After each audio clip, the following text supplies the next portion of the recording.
Coach Halpern, the referee, went over to note for Chapo Vargas that time was passing, and Sanchez comes out with a straight right hand to the mouth of Vargas and then lands a left hand behind it, and Enrique Sanchez, aware of his knockout reputation, looks to uphold it early.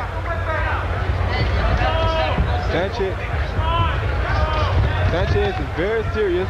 He came out there and he went. The other guy wanted to touch gloves with him, but he wants no part of that.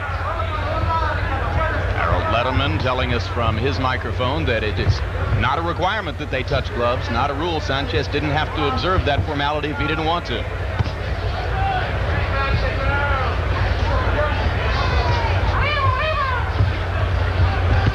The only thing you have to wonder about a guy like Enrique Sanchez is there a formidable opponent on his record list? Has he faced anyone with the talent of a guy, say, the guy he's in there with now? Certainly Vargas is a step up in experience from most of Enrique Sanchez's previous opponents, but Vargas is not a heavy hitter. Which is no doubt why they picked him as an opponent. But he told us he didn't come here to be a victim, and he can fight. Well, we know that from watching his 8-round technical draw with Johnny Tapia. Because he was, in the view of many, in control of the fight in the later rounds against the very skilled Tapia. Excellent right hand over the top by Vargas. Vargas beginning to land. Most of the early action came from Sanchez. The scouting report on Sanchez is big left hand can be hit. And sometimes big punchers do tend to tire, or they lose courage after they can't knock a guy out with those big punches. All of those, the questions facing Enrique Sanchez as he looks for his 18th consecutive victory and continues to move toward a possible showdown well into the future against fellow Mexican phenom Marco Antonio Barrera.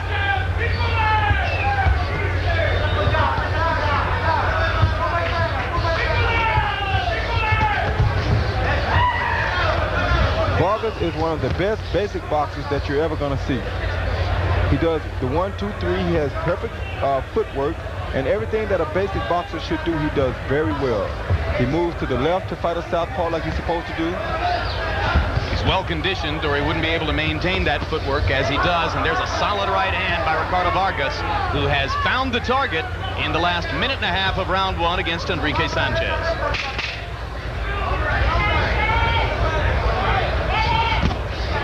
Excellent body shot by Sanchez. Hardest punch of the latter part of the round for Sanchez. It was restricted to the jab for much of the... Here's our pal Smiley. His manager Frank Espinoza saw that he once, or said that he once saw Sanchez smile during a game of Nintendo, briefly. Right hand over the top by Vargas, and he's finding more and more chances, Roy, to land that long looping right over the top. Because Sanchez does not have a great deal of head movement. And he's throwing big punches. Anytime you throw big punches, they cause you to be out there longer than you should be. And this is when Vargas usually counters him.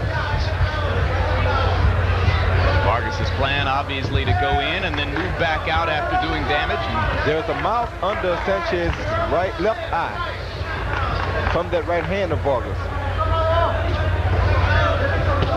Excellent right hand. Left hand by Sanchez, and down goes Vargas, and there's the power in the straight left. He does have power, and Vargas is truly hurt now. Hey, you all right? Wait a minute. Okay. If he survives this round, this will turn into an excellent fight.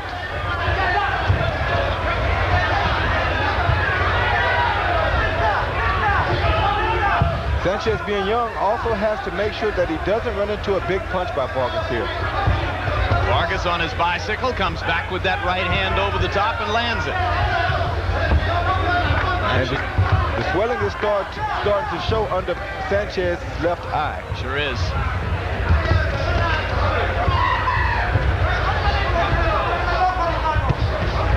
Another left hand, this one straight to the chest by Sanchez.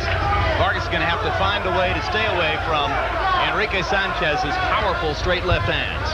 He has a very powerful left hand, but that eye is swelling rapidly.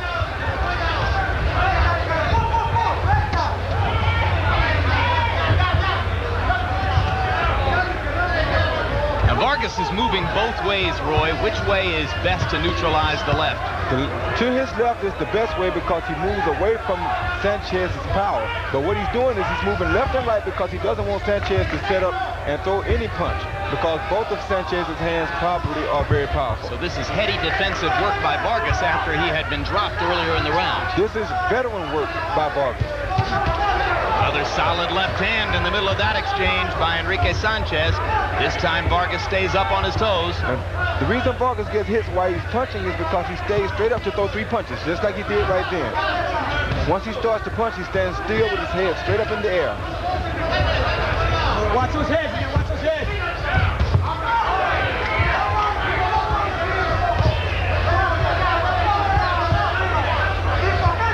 Round 2 coming to a close. Vargas was down early in the round, but as Roy Jones has pointed out, there is now significant swelling under the left eye of Enrique Sanchez. And Vargas knows that. He's putting a lot of pressure on him. The salve on the eye of Enrique Sanchez. Right eye looks a tiny bit puffy too, but it's the left eye which is significantly swollen. Vargas up on his toes again as round 3 begins. He's going to have a lot of stamina to last through the distance up on his toes like this, Roy. I think this is the way he fights all the time, so his body should be pretty much used to doing this.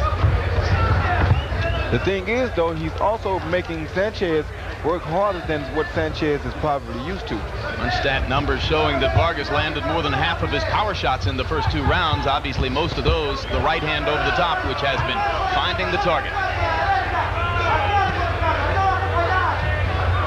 If he throws 1 punch at a time and moves his head, then come back and punch, I think he'd be much safer. Great uppercut by Vargas. Left hand uppercut by Vargas. He's able to counter Sanchez in close. Now Sanchez lands the straight left again. Good solid right hand by Vargas. Anytime Vargas throws 2 jabs, he moves right into the line of the straight left of Sanchez. This is how he got knocked down in the first round.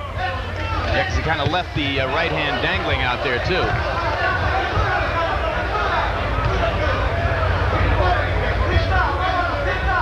The knockdown was early in round 2.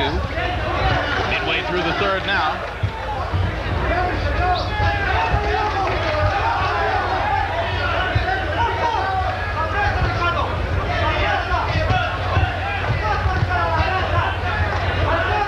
Vargas is throwing a very good right hand there.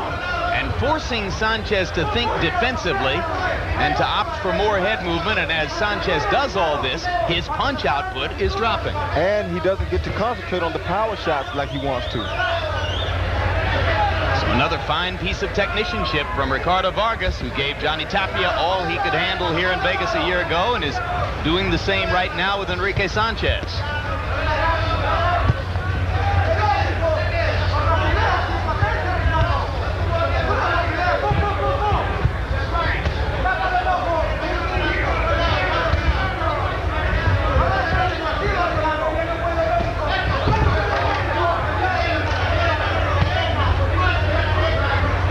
Vargas in the blue shorts, Enrique Sanchez in the white.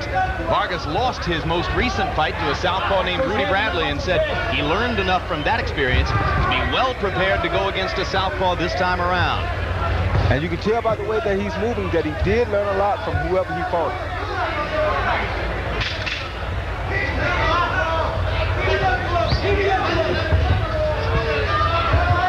Vargas's footwork creating a mystery so far for Enrique Sanchez. Vargas is a newsboy in Tijuana between fights, has a paper route. If he rushes back after this fight, he'll be able to read that he had a hell of a good round in the 3rd round and while he's distributing the papers.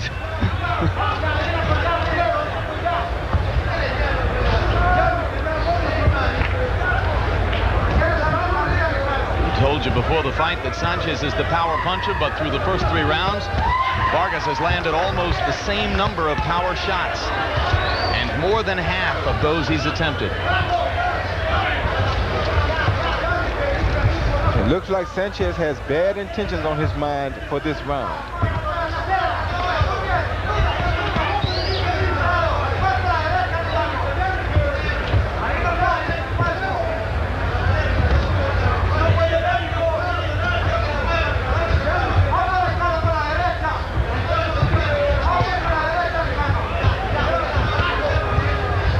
intentions can lead to frustration when the opponent is this hard to find. Yeah, it can, and this is where you get to test the young fighters. This is where you really find out what they are made of. Sanchez landing a shot there on the upper right arm of Vargas. You land to the arms and shoulders, and you might begin to slow a guy down. You will slow him down, and you'll make his arms and shoulders very weary. Watch your head. Hey, watch your head. Come on, let's go. Vargas still up on his toes, not punching as much in this round as he did in the third. Sanchez trying to pick his shots. Larry, does Vargas jog through that paper route? Because he's in very good shape here. He darts through the traffic in Tijuana, in and out of the automobiles, selling papers, making change. And says that lots of the customers in cars know who he is as he sells them the newspapers going by. Hard left hand again by Sanchez. Vargas moves away. Sanchez reaching with the left that time. Vargas no longer able to target Sanchez's left eye as he was doing earlier. No, because I think the power has him where he wants to stay away from Sanchez for a little while. He's not taking the gamble that he was taking earlier in the fight. Maybe he believes he's ahead on points. Maybe he's beginning to tire. I see his mouth open. He had such a good round in the third round, Roy, and he just seems to have sat back on it. He's doing exactly what he wasn't doing in the last round, which is trying to beat him to the punch. And this would cause him to get hit more than he normally does. Both fighters flurry briefly in the closing seconds of what has been a largely inactive round. And the last punch landed was a left to the body by Sanchez. Mac's done a pretty good job on Sanchez's left eye, which looks a tiny bit more open now than was the case in round two. And Sanchez landed some great body shots in that last round. This can make a guy that moves a lot, like Vargas, slow down very rapidly. Vargas still up on his toes as round 5 begins. Sanchez has been flat-footed and looking for power shots all the way.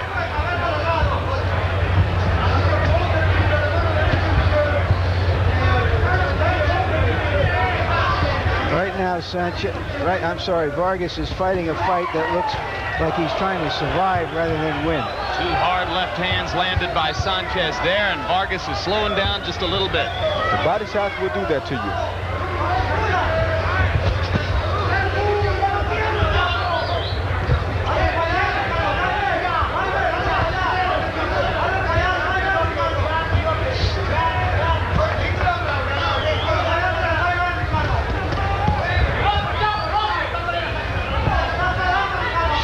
Is a very good round so far for Enrique Sanchez, who is getting more and more effective at ducking and slipping Vargas as he comes in, and then landing the left hand when he gets a chance. And so far, this seems to be a good fight for a young fighter like Sanchez. It's teaching him a lot. He's learning to move that head. He's taking chances. He's putting punches together. He's doing all the things you like to see in a great young fighter. But he has to. Yeah, he's being stretched to the limit here by a guy whose experience is obvious. Hard right hand by Vargas. No better teacher than experience.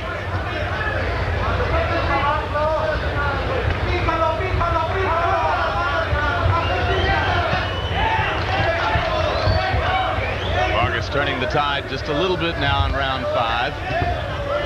You must be in sensational condition to fight 10 full rounds the way Ricardo Vargas is fighting, but obviously his plan is to do exactly that. That's what it seems like to me. I think he has nothing else in mind. But of course, I don't think he can fight this kid any other way. Well, certainly if he ever came down off of his toes and stood still, he'd be in trouble. Or so it would appear. He wouldn't only stand still, he'd probably lie still. But he knows it. Another good hard left hand inside by Sanchez, who's landed 2 of them in this round, coming up and under with it. And there again was one of the body shots that I'm telling you about by Sanchez.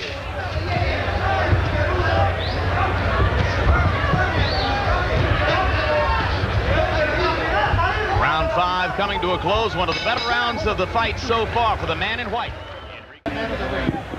Spirit of the Games, an Olympic documentary on HBO in the same spirit as our baseball offering of a few years back when it was a game.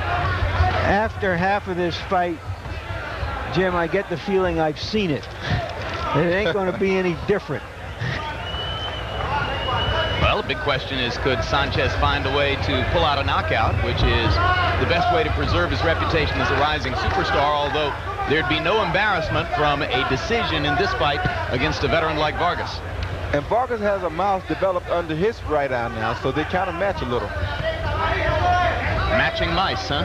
Mice under the power punch hands.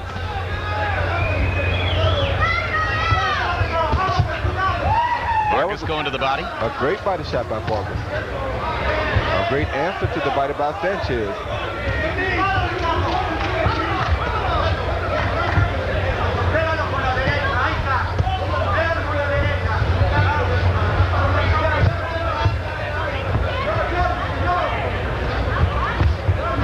This is a guy with 6 shooters against a guy with cannons.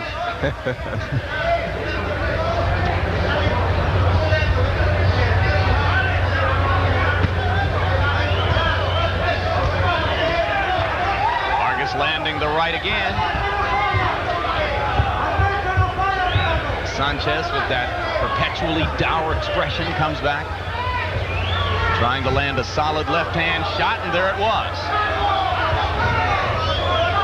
Good overhand left by Sanchez. Zurdo de oro, it means the left hand of gold.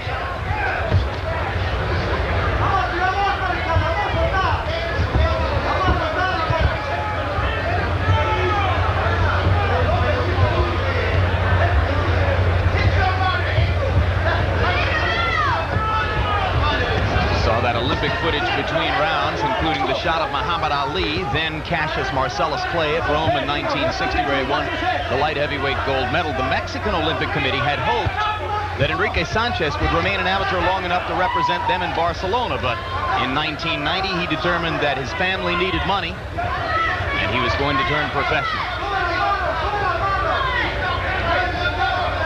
Now his nose is bleeding a little. Sanchez is.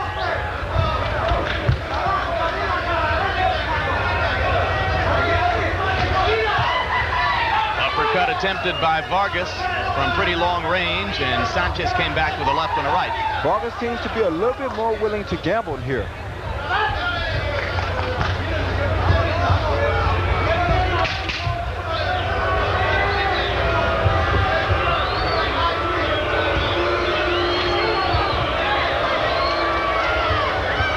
Natives are getting restless. It's hard to land a jab against a guy who's moving the way Vargas does, and on the other hand, when you're moving the way Vargas does, it's hard for you to land a jab too. Yes. The easiest thing to hit is a steel target. But like you said, you also can't punch and run at the same time. Hard left hand by Sanchez, and he suspects he's got Vargas hurt. I thought Vargas blocked the punch. He did, Roy. Sanchez didn't think so. He didn't block that one against the ropes then, though. He has his right hand practically nailed to his jaw when he gets in trouble.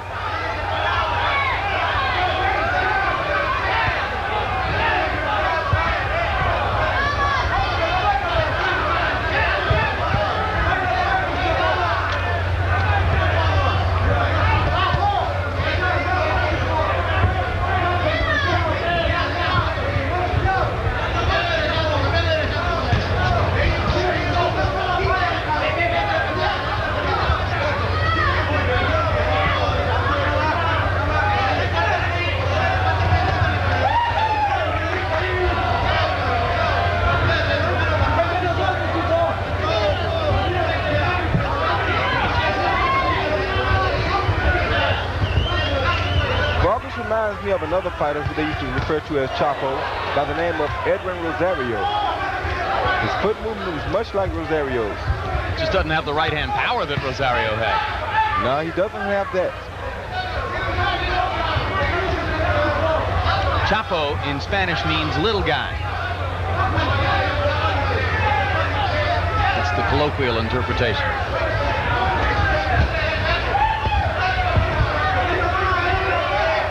see the increasingly effective head movement of Sanchez there as he slipped the right hand that was hitting him earlier. I think Sanchez has learned a lot in this fight. I think what he's learned, Roy, is not to fight these kind of guys. You never have a good time fighting them, even when you win. Well, he's a very serious young man who wants to be a devoted disciplinarian in pursuit of this art, and I think he'll enjoy a tough learning experience if it comes out okay for him. I think he will, too.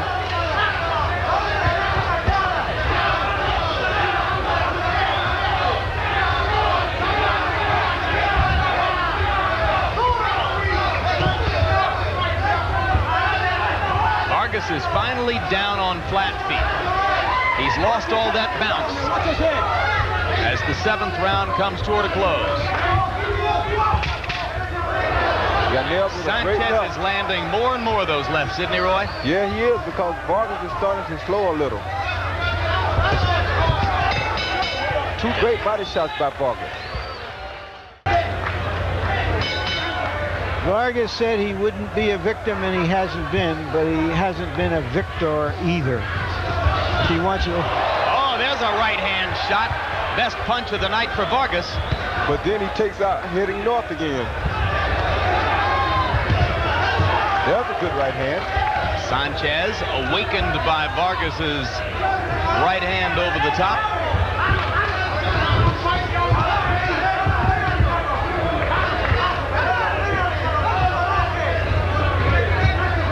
The one thing a fighter sitting at home may notice about Sanchez is that he doesn't elect to fight going backwards. Good for his style? Well, sort of because of his punching power, but if you find a guy who is gutsy enough, who can take the punch, and who will force him to fight going backwards, then he's in trouble. You just described Barrera. On purpose. Hold on. Time! In that corner, come here. So looking down the road, you think he would have... There's a cut on the right eye. Vargas by an accidental butt. Vargas by an accidental butt. Yep. You heard Mitch Halpern, the referee, describe what happened. But let me make one more point here about the Barrera fight. Sometimes we never know how well these guys know one another. When guys face each other in their amateur careers, they learn more about one another than we would ever know.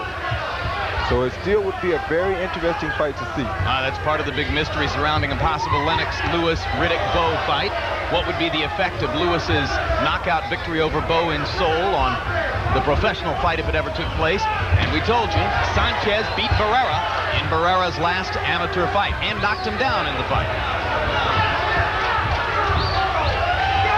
And you can be sure that Barrera will not forget being knocked down. Go, right, step back, please. Step back, let's go. And you see the blood on the right eye of Ricardo Vargas from the small cut that Mitch Halpern described to the ring doctor when he said caused by an accidental butt. It's below the eye, and it shouldn't be dangerous.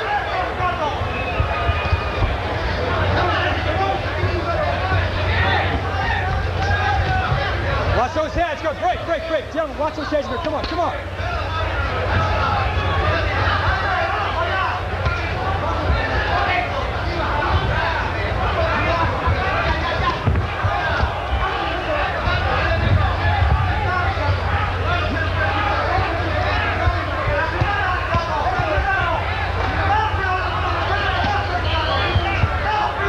As you can tell, Vargas just doesn't have any pop in his punches. He's basically a 118-pounder, and he's not a big puncher even at that weight, and he's moved up to Sanchez's weight. And I think these body shots are starting to have a little bit of an effect on Vargas. Crowd likes it. Vargas with a big right hand and then eats a huge left as round 8 comes to a close. Great action. 17 previous fights, Sanchez has never been the full 10-round distance.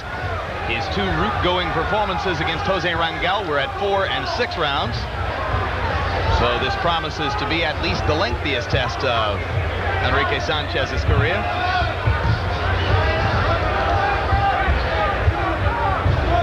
The 8th round was a power shot festival, both fighters landing more than half of their power shot attempts.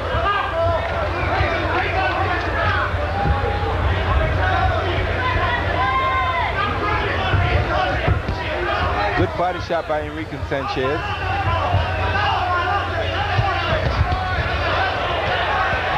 Right hand landed up top for Vargas. He's increasingly brave in trading shots with Sanchez down the stretch. Yeah, but Sanchez is also landing some wicked body shots, which is what Vargas should be trying to do. Vargas asks Halpern for help in keeping Sanchez's head off his forehead.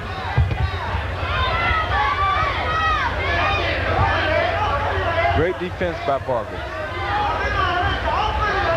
He's a skilled fighter. I told you he's one of the best basic boxers that I've seen in a long time. Makes you want to see the 5 guys who've beaten him.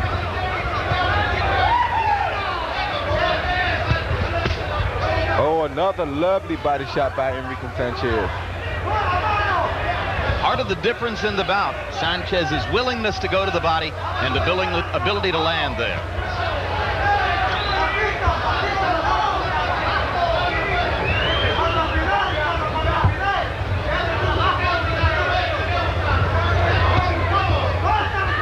When you're always coming forward, when you've established yourself as the aggressor in the bout, you get a better chance to land those body punches. Yeah, you get a great chance to land the body punches, but if you ever run across a fighter who knows how to get out in front of you, which means to act before you have a chance to act, so he keep you reacting, he will beat you if you're a forward fighter. And you're talking again about Marco Antonio Barrera. Potential opponent down the road for Sanchez if all goes well. Right there, Vargas did what he should have been doing all night. He led with a big right hand and came in and then he got out. That's the only way to fight a guy who comes forward like that. Particularly a southpaw, right? Particularly a southpaw, exactly.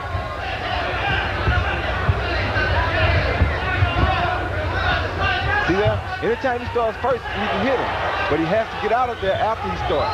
And again, Vargas lands a right and takes a much heavier left in return. Because he stays there and then Sanchez does the same thing back to him.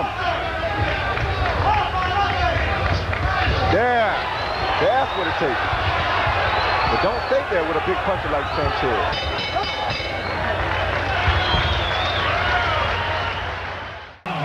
You'll be on the front page of the papers you're selling tomorrow in Tijuana. One thing I have to say about Sanchez in this particular fight is that he also hasn't had a lot of chances to fight backing up. Because if he had backed up, then we really would have been in for a bore. So there's still a possibility that he can box backing up. But I just don't see it anywhere. Well, he's been making the fight here against a guy who figured that lateral movement was going to throw him off. And maybe for the first few rounds it confused him a little bit. But in the latter rounds, he has put body punching together with hard left-hand shots over the top to take increasing command against a very brave Ricardo Vargas. Yeah, he's fought a very smart fight here. He did what had to be done, which is to keep pressure on this guy, because Vargas is going to show you all types of movement. And Vargas, told by the man in his corner he would need a knockout to win, is not doing anything to indicate he wants to fulfill that expectation. No, it looks like he's just going to be content with going the distance. He fights good enough to lose, which is why they have matched him with the fighter who's being showcased. A mean overhand left by Sanchez. And Vargas seemingly wobbled just a little bit by the first of those 2 left hands. Sanchez will once again try to apply the finisher. And now this is going to be a headbutt discussion. Yeah. Watch your head to keep this thing clean. Come on now. Some blood from Sanchez's nose on that last butt. I think these are accidental butts, though. Sanchez wants a KO. And he's 15 about, out of 17 KOs coming in. He wants 16 out of 18. and he may be about to get it.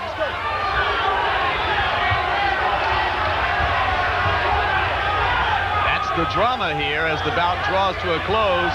Ricardo Vargas not doing much to give himself a chance to come back. Sanchez wants to punctuate this by putting the man on the canvas.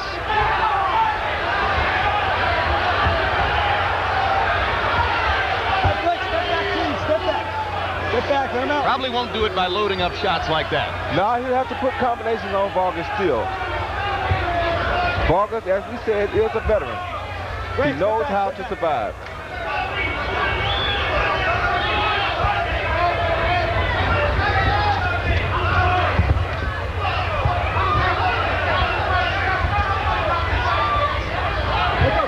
Go punch. Well, it's gotten increasingly easy in these last few rounds for Sanchez. And Vargas in the 10th round elected to try to finish the fight. And it's getting tougher and tougher for him to do that. Get back.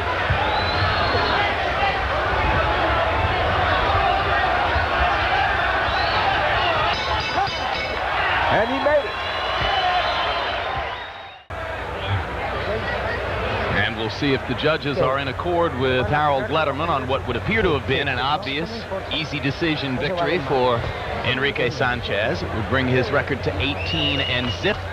Final punch stat numbers, and you'll see the increasing domination in the late rounds by Sanchez, who wound up landing 38% of his punches, threw more than Vargas, and landed 71 more punches than Vargas over the long haul. Through the midway point in the bout, these numbers were about even. So the last 5 rounds were mostly Sanchez. Jabs in the bout, and you can see that Vargas threw more and landed a few more, but Sanchez had the slightly better landing percentage. And now let's go to Michael Buffer for the official particulars. Ladies and gentlemen, here at Boulder Station, we go to the scorecards. Dwayne Ford scores the bout 99-90. Patricia Morris-Jarman scores at 97-91. And Al Siciliano scores at 97-92 for the winner by unanimous decision, still undefeated, El Zurdo de Oro, Enrique Sanchez.